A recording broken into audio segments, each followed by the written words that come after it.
আল্লাহ আমাদেরকে একটা বিজয় দান করেছে। তো আমাদের বিজয়ও আমাদের জন্য অহংকারের, আমাদের জন্য গৌরবের, আমাদের জন্য নিয়ামত, আমাদের জন্য নিয়ামত। এই ক্ষেত্রে শুধু আমি আপনাদেরকে একটা কথা বলি, এই জায়গার মধ্যে এসে মনে রাখবেন, স্বাধীনতা অর্জন করা, অর্জন তো করে ফেলেছি, আল্লাহ আমাদেরকে বিজয় দান করেছে। আর একটা হচ্ছে স্বাধীনতা রক্ষা করা, দুইটা দুই জিনিস না।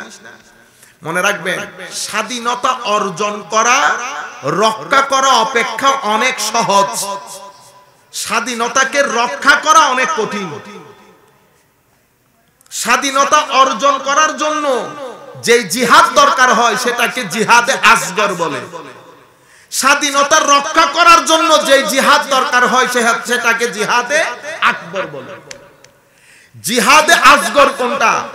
যেটা আমাদের মুক্তি যোদ্ধারা যে যুদ্ধে শামিল হয়েছেন দেশ রক্ষা করার জন্য, দেশের মানুষকে রক্ষা করার জন্য, সেটাকে জিহাদে আসগর বলে। মানে যুদ্ধের ময়দানে অস্ত্রে শস্ত্রে সুসজ্জিত হয়ে যে জিহাদ জানবাজি রেখে করা হয় সেটাকে বলে ছোট জিহাদ।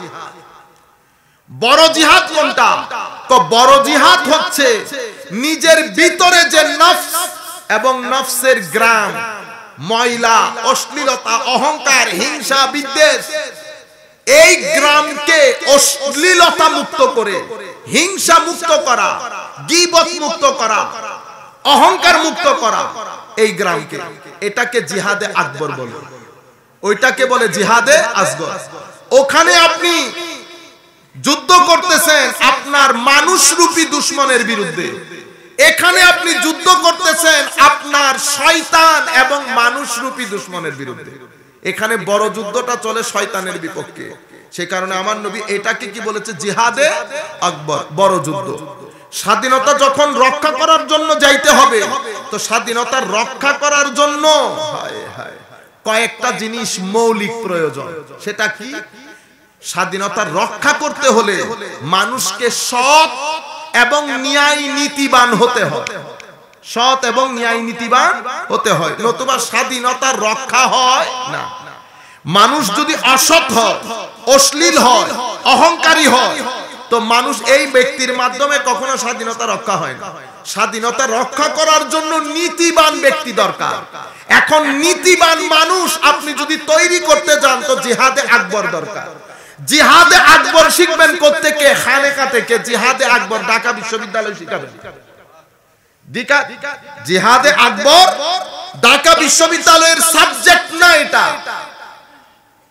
সাবজেক্ট হচ্ছে এটা খানেকা, এটা সাবজেক্ট হচ্ছে মাদ্রাসা।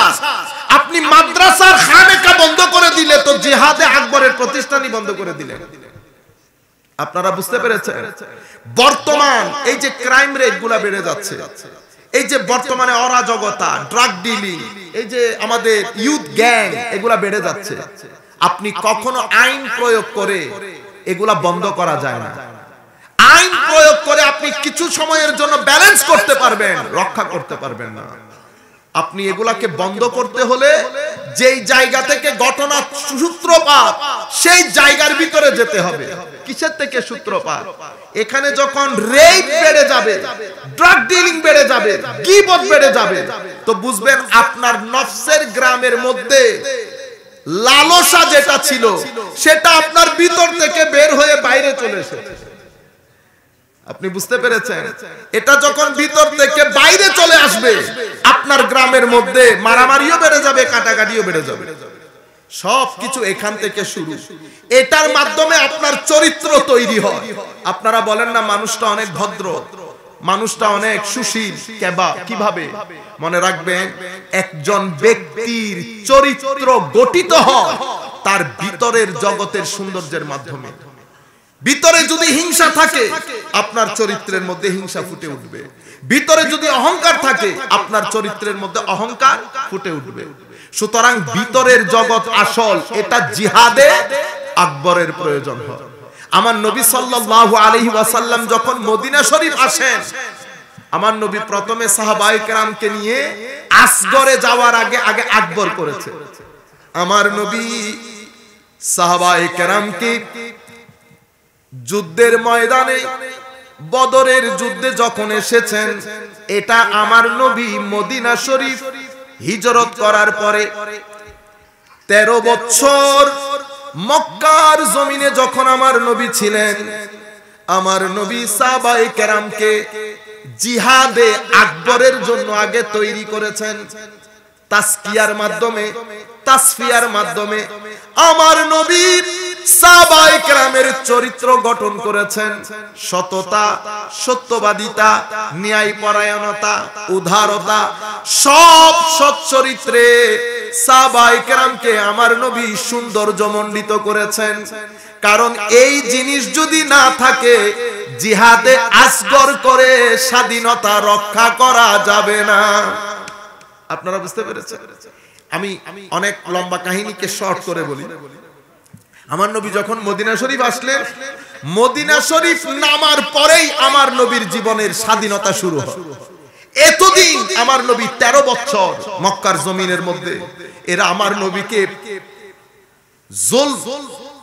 ধারাবাহিক মেন্টাল টর্চার করে করে আমার নবী সাল্লাল্লাহু আলাইহি ওয়াসাল্লামের উপর একটা জুলমের স্টিম রুলার চালিয়ে রেখেছে। আমার নবী যখন মদিনা শরীফ এসেছে, যেই দিন মনে রাখেন, যেই দিন আমার নবী মদিনা শরীফ তশরিফ এনেছেন, এটা আমার নবীর স্বাধীনতা দিবসের মতো ছিল। এটা আমি এখন একটা হাদিস বলি। হযরত ইমাম আহমদ হাম্বল রাদিয়াল্লাহু ওনার মুসনাদের মধ্যে হাদিস বর্ণনা করেছেন। আন আনাসিন রাদিয়াল্লাহু তাআলা আনহু قال كانت الحبشة يزفنون بين يدي رسول الله صلى الله عليه وسلم ويرقصون ويقولون محمد عبد صالح فقال رسول الله صلى الله عليه وسلم ما يقولون قالوا يقولون محمد عبد صالح সাল্লাল্লাহু আলাইহি ওয়াসাল্লাম। হযরতে আনাস বিন মালিক রাদিয়াল্লাহু তাআলা আনহু থেকে বর্ণিত, উনি বলছেন, কানাতিল হাবাশাতু ইয়াজফিনুনা বাইনা ইয়াদাই রাসূলিল্লাহি সাল্লাল্লাহু আলাইহি ওয়াসাল্লাম। আর অনেক হাদিসে পাকের মধ্যে এই হাদিসগুলো এসেছে। হযরত আনাস বলছেন, হাবাশা ইথিওপিয়ার লোকজন, হায় হায়, আমার নবীর দরবারে ওই তারিখ, যেই তারিখে আমার নবী হিজরত করেছেন মদিনা শরীফে, সেটা কোন তারিখ? সেটা 12ই রবিউল আউয়াল ছিল। আমার নবীর এই সাহাবীরা ইথিওপিয়া থেকে নিজেদের সংস্কৃতি, কালচারাল কিছু ইনস্ট্রুমেন্ট ছিল, তাদের ইনস্ট্রুমেন্ট আমাদেরও যেরকম গ্রামীণ কিছু বাদ্যযন্ত্র আছে না, এরকম কিছু ইনস্ট্রুমেন্ট নিয়ে তারা মদিনা শরীফ আসতেন। মদিনা শরীফ এসে মসজিদে নববীর দুয়ারের মধ্যে তারা এগুলা বাজাইতো। ওয়ায়ার কুসুন, এগুলা বাজাই বাজাই তারা হেলে, আমরা বলি না নাচ করতো, আমি নাচ শব্দটা ব্যবহার করছি না, রাক্স করতো। আমরা কাওয়ালির মধ্যে রাক্স করি না, রাক্স করতো। এখন অনেকের আমাদের ভারী হয়ে যাচ্ছে না জিনিসগুলা, না জানার কারণে আমরা অনেক কিছু করি। হিউম্যান নেচার আপনি অস্বীকার করতে পারবেন। মানুষের ভিতরে কিছু মানুষকে আল্লাহ অনেক ইমোশনাল করেছেন, তাদের সামনে যখন আপনি নাচ করবেন বেহুশ হয়ে যায়। কেউ আছে জিক্র ইলাহি করলে বেহুশ হয়ে যায়, এটা মানুষের নেচার। সাহাবায়ে কেরাম কি করছেন? ইয়ারকুসুন, তারা নিজেদের বাদ্যযন্ত্র বাজিয়ে মস্তের মধ্যে নাচানাচি করছে, হায় হায় হায়, রক্স করছে। এরপরে তাদের ইথিওপিয়ান ভাষায় কিছু একটা বলতেছে, আর তারা হায় হায় হায়। আমার নবী বলছেন, তখন আমার নবী, অন্য হাদিসের মধ্যে এসেছে, আমার নবী দেখছেন এই আওয়াজ কোত্থেকে আসে। হযরতে আয়েশা সিদ্দিকা রাদিয়াল্লাহু তাআলা আনহা বলছেন, আমরা ঘরের দরজা ফাঁকা করে দেখছি, আমি আমার নবীর পেছনে কাঁধে হাত দিয়ে আমিও দেখছি, আমার নবীও দেখছেন। নবী কিছুক্ষণ পরে বললেন, আয়েশা আর দেখবানি? হযরত আয়েশা বলতেছেন, আমি আরো একটু দেখব। আবার নিজেও বলতেছেন, আমি বয়সে অনেক ছোট ছিলাম, আমার দেখতে ইচ্ছে করতেছিল। হায় হায়, হাদিসটা আছে এখানে। তখন আমার নবী বুঝতে পারছিলেন না ইথিওপিয়ান সাহাবায়ে কেরাম নিজের ওই ভাষায় কি বলতেছেন। আমার নবী একজনকে ডেকে পাঠালেন, বলে জিজ্ঞেস করে দেখো তারা তাদের ভাষায় এটা কি বলছে। তারা এই কথা বলে বলে ওই তাদের বাদ্যযন্ত্রগুলা বাজিয়ে তারা নাচানাচি করছে, আনন্দ উল্লাস করছে। তখন একজন গিয়ে জিজ্ঞেস করলেন এটার আরবি কি? তো বলা হলো তারা তাদের জবানে বলছেন মুহাম্মাদুন আব্দুন সালেহ, মুহাম্মদ সাল্লাল্লাহু আলাইহি ওয়াসাল্লাম বড় ভালো মানুষ। এটা বলে বলে, কারণ কোন জায়গা থেকে তাদেরকে টেনে এনে আমার নবী মানুষ বানিয়েছে, অধিকার দিয়েছে। বেলাল রাদিয়াল্লাহু তাআলা আনহুর মতো ব্যক্তি যার উপর অত্যাচারের স্কিম রুলার, সেই বেলালকে আমার নবীর মুয়াজ্জিন বানিয়েছে। কুল কায়নাতের জন্য আজকে আমার নবীর মুয়াজ্জিন হযরতে বেলাল রাদিয়াল্লাহু তাআলা আনহু। আরবরা যখন আমার নবী এই দ্বীন নিয়ে এসেছে, আরবরা একজন আরেকজনের সাথে বলাবলি করতেছে, দেখছো নতুন একটা দ্বীন, বেলাল বলে এখন আমাদের পাশে বসে আমাদের সাথে কথা বলবে। মানে বেলাল তাদের পাশে বসবে, এটা তাদের ভিতর গ্রহণ করতে পারছে না। আর আমার নবীর দ্বীন বলছে বেলাল পাশে না, বেলালকে আমি মাথায় বসাবো। তুমি পাশের কথা বলতেছো। বুঝতে পেরেছেন আপনারা? আমার নবী সাল্লাল্লাহু আলাইহি ওয়াসাল্লামের এভাবে স্বাধীনতা দিবস সাহাবায়ে কেরাম পালন করেছেন। আপনি ইচ্ছে করলে ডিসএগ্রি করতে পারেন, দ্বিমত পোষণ করতে পারেন, আপনি আরেকটা নাম দিতে পারেন, কিন্তু এই পয়েন্ট থেকে বের হইতে পারবেন না, এই পয়েন্ট থেকে বের হইতে পারবেন না। আমি আপনাদেরকে যেটা বলতে চাচ্ছিলাম যে আল্লাহ রাব্বুল আলামিন আমার যেই নিয়ামত আল্লাহর নবীকে দান করেছেন, এরপরে আমি আপনাদেরকে বলেছি না রক্ষা করাটা কঠিন বেশি। আমার নবী সাল্লাল্লাহু আলাইহি ওয়াসাল্লাম 10 বছর মদিনা শরীফের মধ্যে ছিলেন। আমার নবী রাত দিন এক করে দিয়েছেন আমাদের কাছে এই দিন সুষ্ঠু রূপে পৌঁছানোর জন্য। শেষ বিকেল আমার নবী দুনিয়া থেকে চলে যাবেন, একেবারে শেষের দিকে আমার নবীর কাছে সূরা নাজিল হলো, ইজা জাআ নাসরুল্লাহি ওয়াল ফাত।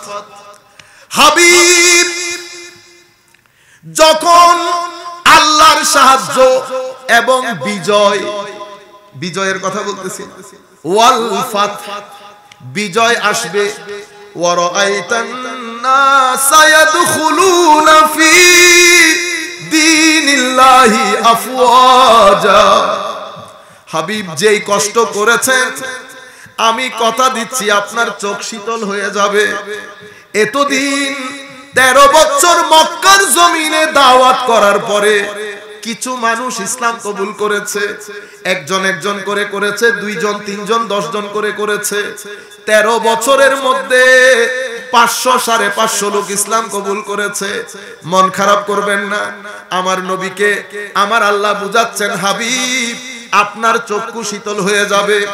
আল্লাহর পক্ষ থেকে বিজয় যখন আসবে আপনি স্পষ্ট দেখতে পাবেন মানুষ দলে দলে আপনার দিন গ্রহণ করছে, মানুষ দলে দলে আপনার দিন গ্রহণ করবে, আপনার চোখ শীতল হয়ে যাবে। ইয়া রাসূলুল্লাহ, হায় হায়, আমার নবীর প্রতি আমার আল্লাহর প্রেম দেখে চোখ শীতল করেছে আমার নবী, আমার নবীর চক্ষু শীতল করেছে। মক্কা বিজয়ের দিন আমার নবী দেখছে কই 400-500 সাহাবায়ে কেরাম, যখন আমার নবী বিদায় হজ্জে যাচ্ছেন, লক্ষাধিক সাহাবায়ে কেরামকে আমার নবী অ্যাড্রেস করছেন ইয়া আইয়ুহান নাস বলে।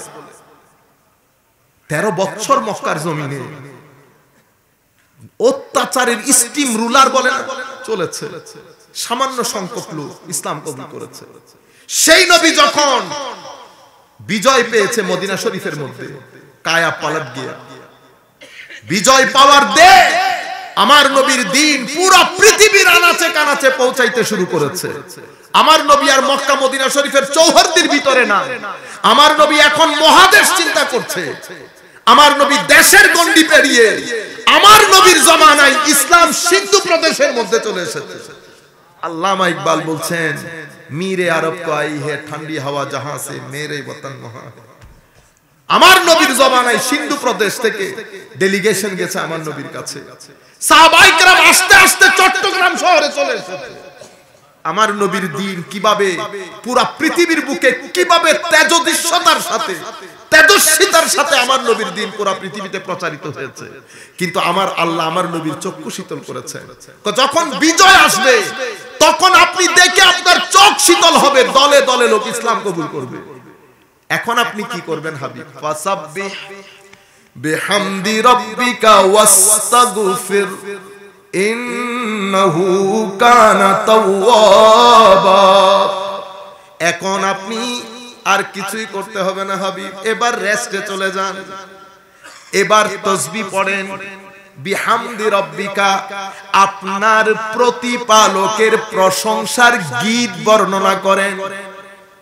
ওয়াস্তাগফিরহু, এবং আল্লাহর দরবারে যেই বিজয় আপনাকে দান করেছি, এটা খুব মনোযোগ দিয়ে শুনবেন, এখানে একটা গুরুত্বপূর্ণ মেসেজ আসে। আমাদের কিছু ভাই এই ধরনের শব্দগুলো কোরআন থেকে পিক আপ করে বুঝাইতে চায় আমার নবীর দোষ না থাকলে কি ইস্তেগফার করতে বলেছে? নাউজুবিল্লাহ, জোরে বলেন। আপনাদেরকে কি খারেজিয়াতের রশিদ ভাই যিনি হনবা, নাউজুবিল্লাহি মিন যালিক, এই ধরনের শব্দগুলো মুখে আনো বেগাইরতি, মানুষের ইমানের গায়রত চলে যাচ্ছে এগুলা বলে বলে। আমার নবী, আমার আল্লাহ বলছেন, হাবিব এবার আল্লাহর প্রশংসার গীত বর্ণনা করেন। ওয়াস্তাগফিরহু, হাবিব বিজয় তো দান করেছি, বিজয় রক্ষা করা বড় কঠিন। হাবিব আপনাকে তুলে নেওয়া হবে, আপনার পরে যদি এই বিজয় ধরে রাখতে চান এবং এই বিজয় যদি কন্টিনিউ করতে হয়, তাহলে আপনি আল্লাহর প্রশংসা গীত করেন। আল্লাহ আমার নবীর মাধ্যমে আমাদেরকে বলছেন, আল্লাহমুখী না হলে বিজয় দীর্ঘদিনের হয় না। বিজয় দিবস পালন করার জন্য আমার আল্লাহ আমাদেরকে একটা মেথোডোলজি দান করেছেন। ফুল দেন, আপনার ফুল আপনি দেন, এটা একটা জাতির সম্মানের জিনিস, অবশ্যই করবেন। কিন্তু শুধু ফুল দিয়ে বাইরে বাইরে বাইরে খুশি না, মন থেকে আল্লাহর দরবারে শুকরিয়া কয়জন আদায় করেছেন বলেন তো দেখি? আমরা যারা সকাল বেলার নামাজ আদায় না করে ফুল দিতে গিয়ে দৌড়াদৌড়ি করে পেপারে নিজের মুখ দেখানোর জন্য পাগল হয়ে গেছি, আমার ভাই এটাকে উদযাপন বলে না। ফুলও দেন, আল্লাহর দরবারে দোয়াও করেন। ফজরের নামাজ বাদ দিয়ে এই দিবস পালিত হয় না। আমরা মুসলমান, আমাদেরকে আল্লাহ কোরআনে বলেছেন কিভাবে করব, ফাসাব্বিহ বিহামদি রাব্বিকা, আমরা আল্লাহর প্রশংসার গীত বর্ণনা করব, আল্লাহমুখী হব। ওয়াস্তাগফির, এবং গত বছর যত ভুল করেছি এগুলার জন্য আল্লাহর দরবারে ক্ষমা চাইব। মনে রাখবেন, ক্ষমা এবং ইবাদত এই দুই জিনিস যদি একসাথে না হয় বিজয় ধরে রাখা যায় না। হাবিব আপনার ক্ষমা যদি না থাকে বিজয় তারা ধরে রাখতে পারবে না। ইস্তেগফারে রাসূল, এই ইস্তেগফারে রাসূলের কারণে আমরা আল্লাহর আযাব থেকে এখনো মুক্ত আছি। আমার আল্লাহ কোরআনে পাকের মধ্যে ইরশাদ করছেন, অন্য আয়াতের মধ্যে আমার আল্লাহ বলছেন, আল্লাহ ওই জাতিকে দুইটা জিনিসের কারণে আমার আল্লাহ আল্লাহর দুনিয়ার মধ্যে আযাব দান করে না। কিসের কিসের কারণে? ওয়া আনতা ফীহিম, হাবিব আপনার উজুদের কারণে, আপনার অস্তিত্বের কারণে, পৃথিবীতে আপনার থাকার কারণে আমার আল্লাহ পৃথিবীকে আযাব দেবে না। এক আরেকটা বিষয় হচ্ছে, এখানকার মুমিন বান্দারা যাদেরকে আপনারা আন্ডার এস্টিমেট করেন, যাদেরকে আপনারা পাত্তা দিতে চান না, অথচ তাদের মুখের দুয়ার কারণে আল্লাহ পৃথিবীতে আযাব দান করে না।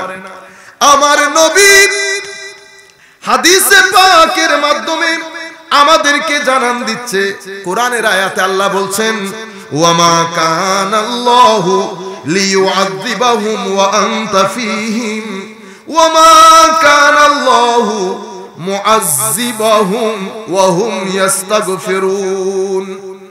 আমার আল্লাহ বলছেন আল্লাহ কিভাবে আযাব দেয়, আযাব দেওয়া আল্লাহর জন্য সমীচীন না। কখন? হাবিব আপনি যেহেতু তাদের মধ্যে আছেন এবং আপনার উম্মতের ওলিরা কি করে ইস্তেগফার করে। হাদিসে পাকের মধ্যে আমার নবী বলছেন আন আবি বুরদা বিন আবি মুসা قال আন আবিহি قال قال রাসূলুল্লাহ সাল্লাল্লাহু আলাইহি ওয়াসাল্লাম আনজালাল্লাহু আলাইয়া আমানাইন আনজালাল্লাহু আলা আমানাইন লি উম্মতি। আমার আল্লাহ আমার উম্মতের জন্য দুইটা নিরাপত্তা বানিয়েছে, যেই কারণে আমাদের স্বাধীনতা রয়ে যায়। দুই কারণ, একটা আমার নবী আর একটা আমার নবীর উম্মতের যারা ওলি তাদের ইস্তেগফার, আর একটা আমার নবীর ইস্তেগফার। কোন নবী কখন ইস্তেগফার করেন? আমার নবী সাল্লাল্লাহু আলাইহি ওয়াসাল্লাম, এটা হাদিসে পাকের মধ্যে বলা হচ্ছে আন বকর বিন আব্দুল্লাহ ইবনুল মুজানি قال قال রাসূলুল্লাহ সাল্লাল্লাহু আলাইহি ওয়াসাল্লাম, আমার নবী ইরশাদ করছেন হায়াতি খায়রুল লাকুম তুহাদ্দিসুনা ওয়া ইয়াহদুসু লাকুম তুহদিসুনা ওয়া ইয়াহদুসু লাকুম ওয়া ওয়াফাতি খায়রুল লাকুম তুরাদু আলাইয়া আ'মালুকুম ফামা কানা মিন হাসান হামিদতুল্লাহ ওয়া মা কানা মিন সাইয়্যি ইস্তাগফারতুল্লাহ লাকুম। আমার নবী ইরশাদ করছেন আমার জীবনও তোমাদের জন্য মঙ্গলজনক, আমার দুনিয়া থেকে চলে যাওয়াও তোমাদের জন্য মঙ্গলজনক। দেখেন সূরা নসরের মধ্যে আমার নবীকে আল্লাহ ইস্তেগফার করতে বলেছে। এখন ইস্তেগফার কেন করতে বলেছে? আমার ভাইয়েরা বলে এটা বলে নবীর জন্য করতে, নবীর জন্য না। আমাদের এই ইজাজার মধ্যে আল্লাহ বিজয়ের যে সুসংবাদ দান করেছেন সেটা যদি রক্ষা করতে হয় তো সেটা রক্ষা করার জন্য আল্লাহর ইবাদত এবং আল্লাহর কাছে ইস্তেগফার, এটা দুইটা বড় জরুরি জিনিস। এই দুইটা বাদে এটা রক্ষা হবে না। তো আমার নবীও আমাদের সাথে, আমার নবীর ইস্তেগফারও আমাদের সাথে আছে। কিভাবে? আমার নবী বলছেন আমি দুনিয়া থেকে চলে গেলে তোমাদের আমল প্রত্যেক বিশুদ্ধবার আমি নবীর কাছে পাঠানো হয়। আমি যখন সেখানে ভালো কিছু দেখি আল্লাহর শুকরিয়া আদায় করি, আর যখন সেখানে গুনাহ দেখি তোমাদের জন্য আল্লাহর দরবারে ইস্তেগফার করি। তো আমরা আমাদের স্বাধীনতা এখনো বেঁচে আছে আমার নবীর ইস্তেগফারের কারণে, এবং সেটা কিয়ামত পর্যন্ত বেঁচে থাকবে। আমিন বলেন সবাই। আল্লাহুম্মা সাল্লি আলা সাইয়্যিদিনা মাওলানা মুহাম্মদ ওয়া আলা আলি সাইয়্যিদিনা মাওলানা মুহাম্মদ। আকবাদুনা মজরুহাতুন মিন সাইফ হিজরিল মুস্তাফা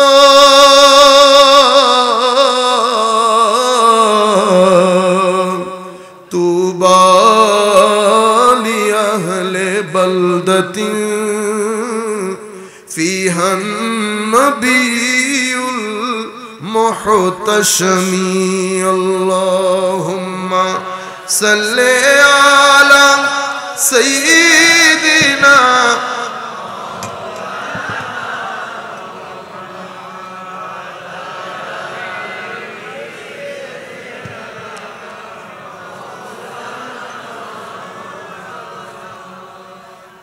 সম্মানিত উপস্থিতি, আমার আল্লাহ ওই যে বনি ইসরাইলকে বলেছি না আমাদের সাথে, বনি ইসরাইলের উপর যা গেছে আমাদের সাথে তা যাবে।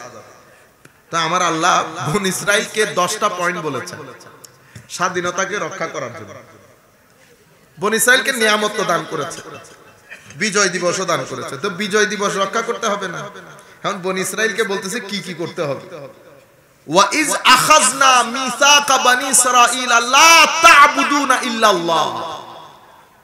আমি হাবিব স্মরণ করুন সেই সময়ের কথা যখন আমি বনি ইসরাইল ওদের কাছ থেকে ওয়াদা নিয়েছি। ওয়া ইজ আখাযনা মিসাকা বনি ইসরাঈল, এটা আমি তাদের সাথে আমার এগ্রিমেন্ট ছিল, ওয়াদা ছিল কি লা তা'বুদুনা ইল্লা আল্লাহ বাদে আর কারো ইবাদত করবে না। আপনারা বুঝতে পেরেছেন? তো এটা এখন যদি আপনি রক্ষা করতে চান, আপনি এটার বাইরে যেতে পারবেন না। আমার আল্লাহ নিয়ামত যখন দান করেন, আল্লাহর নিয়ামত বাদে, এটাকে আমরা এমনিতে পেয়ে গেছি না। তো নিয়ামত যার পক্ষ থেকে, আমি তার ইবাদত নিশ্চিত করতে হবে। মনে রাখবেন, আল্লাহর ইবাদত যখন বলে, এটা শুধু নামাজের কথা বলে না। মুমিনের সামগ্রিক জীবন ইবাদত পূর্ণ হয়। খেতে কাজ করেন, আইলে কাজ করেন, ঘরে কাজ করেন, ইবাদত হয়। কখন? যখন আপনার নিয়ত পরিশুদ্ধ থাকে। যখন আপনি যেখানে কাজ করেন, ভিতরে যদি লফজে আল্লাহ আল্লাহ রাখেন, কষ্ট আছে কোনো কিছু না, তো আপনি কাজ করতেছেন, তো ভিতরে আপনি আপনার কাজ করেন, কাজ সহজ হবে, পরিশ্রম কম হবে, যা কিছু যাবে ও জিকিরের সাথে চলে যাবে। আর কিছুক্ষণ পর পর আল্লাহুম্মা সাল্লাল্লাহু আলাইহি ওয়াসাল্লাম, তখন আপনার ভিতরে শয়তান ওয়াসওয়াসা এত তাড়াতাড়ি দিতে পারবে না, প্রটেক্টেড হয়ে যাবে। এগুলা খুব সহজ জিনিস। আরাতে মুখ বাইজন ভরে দেই, কথা তো বলতে হবে। কথা না বললে, কারণ শয়তান কি কাজ করে জানেন? শয়তান দুইটা জিনিস আপনার অনেক বেশি ইউজ করে। একটা আপনার চোখ, একটা আপনার মুখ। চোখ দিয়ে দেখায়, মুখ দিয়ে বলায়। মুখ দিয়ে কি বলায়? এই যে আপনি ইবাদত করেছেন না, ইবাদত করা মানে নূর লোড করা, নূরকে লোড করেছে। আপনার মুখ দিয়ে আবার এটা আনলোড হয়ে যায়। কিভাবে? আপনি এই ঘর থেকে বের হয়ে আপনাদের ওই যে পুকুর ঘাট আছে না, পুকুর ঘাটকে আমরা বলি সেন্টার অফ গীবত, সেন্টার অফ গীবত। আরেকটা হচ্ছে চার দোকান অথবা পানের দোকান। কেন করেন আমি নিজেও বুঝি না। মানে এত দারুণ করে পৃথিবীতে আমি কোথাও দেখি নাই। আল্লাহ তো অনেক পুরো মোটামুটি পৃথিবীতে আল্লাহ দেখাইছেন। আমি কোন পৃথিবীর মধ্যে মানুষ একসাথে হয়ে আরেকজনের কথা বলা, এটা আমি ওখানেও দেখেছি, আমাদের মধ্যেই দেখেছি। ওখানেও আমরাই করি এগুলা। আমাদের মুরব্বিয়ানে কেরাম পানের দোকানে বসেন, চার দোকানে বসেন, মানুষ বাদে আমাদের অন্য কোনো কথা নাই। আমার নবী সাল্লাল্লাহু আলাইহি ওয়াসাল্লাম হাদিসে পাকের মধ্যে ইরশাদ করছেন, আল্লাহ তোমাদের জন্য তিনটা জিনিস পছন্দ করেন, তিনটা জিনিস অপছন্দ করেন। কি পছন্দ করেন? তো আল্লাহ ছাড়া যেন কারো ইবাদত না হয়, এটা পছন্দ করেন। ইন্নাল্লাহ ইয়ারদা লাকুম সালাস ওয়া ইয়াকরাহু লাকুম সালাস। পছন্দ কি করেন? আল্লাহ ছাড়া যেন কারো ইবাদত না হয়, এবং আমরা যেন এক থাকি, বিভিন্ন দলে উপদলে বিভক্ত না হই। এই তিনটা জিনিস আল্লাহ পছন্দ করেন। ওয়া ইয়াকরাহু, এবং তিনটা জিনিস আল্লাহ অপছন্দ করে। যেগুলো অপছন্দ করেন সেগুলোর প্রথম হচ্ছে কিলোকাল, সারা দিন। মনে রাখবেন, আমাদের এই যে সম্পর্কগুলো নষ্ট হয়ে যাচ্ছে বেশিরভাগ ক্ষেত্রে, সম্পর্কের মধ্যে বরকত পাচ্ছি না। কি কারণে? গীবতের কারণে। আপনি যদি গীবত করেন, আপনার ঘরে আপনার স্ত্রীর সাথে আপনার কথায় কথায় ঝগড়া হবে। আপনি লিখে রাখেন, আমি গ্যারান্টি দিয়ে বলছি। আপনি যদি গীবত করেন আরেকজনের কথা, আপনার সাথে আপনার নিকট আত্মীয়, স্ত্রী হোক, ছেলে মেয়ে হোক, অথবা আপনার ভাই ব্রাদার হোক, আপনি সম্পর্ক টিকিয়ে রাখতে পারবেন না। কেন? কারণ আপনি গীবত করে আরেকজনের সম্পর্ককে হুমকির সম্মুখীন করেছেন। এতে আপনার সম্পর্ক হুমকির সম্মুখীন হবে। আমি আপনাকে গ্যারান্টি দিয়ে বলছি। আপনারা এমন মনে করেন না যে আমি এমনিতে বলে ফেলতেছি, না। কারণ গীবতকে আমার নবী এতভাবে কঠোরভাবে নিষেধ করার মূল কারণ হচ্ছে গীবতের মাধ্যমে সামাজিক সম্পর্ক ধ্বংস হয়ে যায়। সামাজিক সম্পর্ক ধ্বংস হয়ে যায়। আপনি আমার সাথে ড্রাইভ করতেছেন, আপনি আমার সাথে আছেন, আপনি আমার সাথে আছেন, যে কোনো কারণে 3 দিন পরে আপনি নাও থাকতে পারেন। তার মানে কি আপনি এলাকায় এলাকায় গিয়ে আমার কিস্তা বুঝাবেন? কোনো লাভ নাই। আপনি যদি বুঝান, আমার কোনো ক্ষতি নাই, বরং আমার গুনাহগুলো দুইটা দুইটা করে আপনার পকেটে চলে যাবে। আমি তো রিল্যাক্স। আপনার অবস্থা কি হবে জানেন? 3 দিন পর আপনার পুরা বাজারে ঘটনা ঘটে গেছে, আপনি কল্পনা করতে পারবেন না। নাম্বার 1। নাম্বার 2, আপনার সামাজিক যে সম্পর্ক সেগুলো নষ্ট হবে। কথায় কথায় আপনার ঘরে ঝগড়া হবে, স্ত্রীর সাথে হোক, ছেলে মেয়েদের সাথে হোক, ভাই বোনদের সাথে হোক, ঝগড়া হবে। আপনি সম্পর্ক টিকিয়ে রাখতে পারবেন। আপনি আজকে একটা পরীক্ষা করে দেখবেন, এখান থেকে আপনারা যারা আমার বক্তব্য শুনতেছেন পরীক্ষা করে দেখবেন। কিরকম পরীক্ষা? আপনি গীবত করবেন একদিন, দেখবেন বউয়ের সাথে ঝগড়া হয় কিনা, ভাই বোনের সাথে ঝগড়া হয় কিনা, ছেলে মেয়ের সাথে ঝগড়া হয় কিনা। গীবত করবেন না, এখান থেকে বেঁচে যাবেন। পরীক্ষা করে দেখেন। আমি যদি ভুল প্রমাণিত হয় আমাকে টেলিফোন করে বললেন যে আমি ভুল, দাওয়াতের কাজ ছেড়ে দেব। বুঝতে পারছেন? সুতরাং আল্লাহর ওয়াস্তে তো এটাকে আপনি যদি ফ্রি রাখেন, শয়তান তো ওয়াসওয়াসা দেবে। শয়তানের ওয়াসওয়াসা অনেক কঠিন ওয়াসওয়াসা। সেই কারণে আল্লাহ সূরা নাসের মধ্যে, আমি অনেকবার বলেছি একই কথা বারবার বলতে চাচ্ছি না, সূরা নাসের মধ্যে আল্লাহ আল্লাহর 3 শক্তি উল্লেখ করে বলেছেন, হাবিব বলে দিন আমি আশ্রয় চাচ্ছি কার কাছে? মানুষের রবের কাছে, মানুষের মালিকের কাছে, মানুষের ইলার কাছে, যিনি মানুষের ইবাদতের হকদার। কি থেকে আশ্রয় কামনা? শুধু শয়তানের ওয়াসওয়াসা থেকে। সূরা ফালাকে যান, হাবিব বলে দিন আমি আশ্রয় চাচ্ছি সেই মহান রবে, যিনি রাতের অন্ধকার ছিঁড়ে দিনের আলো বের করে। একটা শক্তি। কি থেকে আশ্রয় কামনা? যা কিছু অসমীচীন, রাতের ঘুটঘুটে অন্ধকারের অনিষ্ট, এই যে কতগুলা তাবিজ কবজ করে মহিলা, গিটে ফু দেয়, এদের অনিষ্ট থেকে, হিংসুকের অনিষ্ট থেকে, 4টা অনিষ্ট থেকে পানা চাচ্ছে। শক্তি উল্লেখ করেছে একটা, আর এখানে পানা হচ্ছে একটা জিনিস, শক্তি উল্লেখ করেছে 3টা। তাইলে বোঝা যায় না শয়তানের ওয়াসওয়াসা কি পরিমাণ খতরনাক। তা আপনি যদি জবান যদি বন্ধ রাখেন তো এ অন্য কাজে চালিয়ে দেবে। সেই জন্য জবানের মধ্যে দরুদ শরীফ রাখবে। এটা তো আসলে অনেক কষ্টের কাজ না আমার ভাইরা, খুব সহজ। জাস্ট আপনি ভিতরে আল্লাহ আল্লাহ ভিতরে যদি রাখেন কষ্ট নাই, কিন্তু কিছুক্ষণ পরে একটু সাল্লাল্লাহু আলাইহি ওয়াসাল্লাম, আল্লাহুম্মা সাল্লি আলা, শয়তান আর ওয়াসওয়াসা দিবে। এরপর একটা জটিল কাজ আছে, কাজটা অনেক সহজ, প্রথম 2 সপ্তাহ অনেক কঠিন, সেটা ওযু করা। আপনি যদি ওযুর হালত, এটা সুফিয়ায়ে কেরাম বলেন, আমাদের কথা না, সুফিয়ায়ে কেরাম আমাদেরকে শিখিয়েছেন আপনার জন্য পোশাক যেমন, ঈমানের জন্য ওযুও তেমন। আমার জন্য পোশাক যেমন, আমার ঈমানের জন্য ওযুও তেমন। ওযুর হালতে থাকলে প্রথম 2 সপ্তাহ অনেক কঠিন, এরপর এটা পানির চেয়ে সহজ। এরপরে তো আপনি ওযু ছাড়া বাইরেও যেতে পারবেন না। ওযু ছাড়া থাকলে আপনার খারাপ লাগবে, আপনি কমফোর্ট ফিল করবেন। এই ওযু আপনাকে 50 বার শয়তানের ওয়াসওয়াসা থেকে বাঁচাবে। আপনি ইচ্ছে করলে বলতে পারবেন না, করতেও পারবেন না। কেন? কোন দুর্বল ওযু আছে আমি বলতে পারতেছি না। আপনারা বুঝতে পেরেছেন? যাই হোক, তো আমার আল্লাহ বলছেন বনি ইসরাইলের কাছ থেকে ওয়াদা নিয়েছে ইবাদত করব। তাইলে আপনি যদি ইবাদত না করেন বিজয় দিবস রক্ষা হবে না আমার ভাইরা। এরপরে কি? ওয়া ইজ আখাযনা মিসাকা বনি ইসরাঈল লা তা'বুদুনা ইল্লাল্লাহ ওয়া বিল ওয়ালিদাইনি ইহসানা। দ্বিতীয় জিনিস হচ্ছে মা বাবা সর্বোচ্চ সম্মানের চূড়ায়।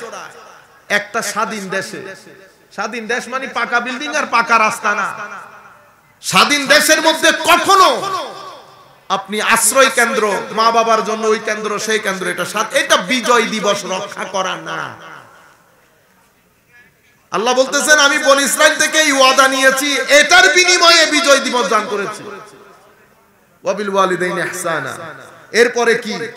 এরপরে ওয়াজিল কুরবা ওয়াল ইয়াতামা ওয়াল মাসাকিন।